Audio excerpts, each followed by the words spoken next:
Nós acreditamos que a pandemia de Covid-19 está alcançando seu ponto mais elevado. No Brasil, segundo alguns estudos, acredita-se que a partir de meados de maio até o princípio de junho, nós estaremos com a quantidade máxima de pessoas contaminadas. E então, a partir desse momento, o número de contaminados passará a declinar. Se isso estiver mesmo correto, ainda temos um longo mês de abril e boa parte de maio muito intensos. É importante, aliás, é fundamental que todos sigamos rigorosamente as recomendações das autoridades da saúde. Lembre-se, essa doença não tem cura, é importante não ser contaminado.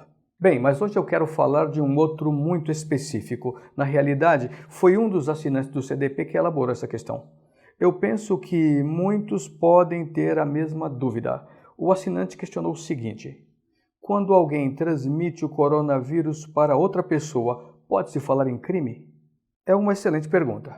Para responder, eu preciso lembrar da legislação. Veja, transmitir o vírus simplesmente não me parece crime. O crime depende do resultado advindo dessa transmissão. Então, só podemos falar em crime em potencial se da contaminação resultar os sintomas da doença ou a própria morte. Nesse caso, a meu ver, somente nesse caso, se pode pensar em crime. Mas há outros requisitos. É necessário determinar com precisão a pessoa que transmitiu o vírus e demonstrar a sua culpa por essa transmissão. Se não for possível determinar o responsável ou a responsável pela transmissão, é claro que não é possível falar em crime, absolutamente. E por outro lado, ainda que se possa determinar o transmissor, tem de se demonstrar a sua culpa, ou seja, tem de se provar que a pessoa que transmitiu o vírus agiu culposamente, com imprudência, com negligência ou com imperícia. Nesse caso, como a legislação criminal prevê a lesão corporal culposa e o homicídio culposo, eu acredito que se possa falar em crime, mas vocês devem convir que é um crime muito difícil de demonstrar, talvez até mesmo impossível.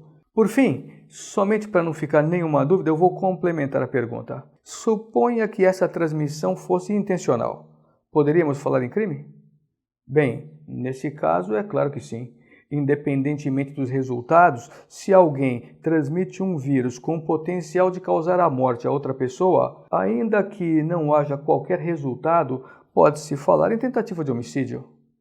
Mas, novamente, tem de se determinar o transmissor e, nesse caso, demonstrar que ele teve intenção de transmitir o vírus.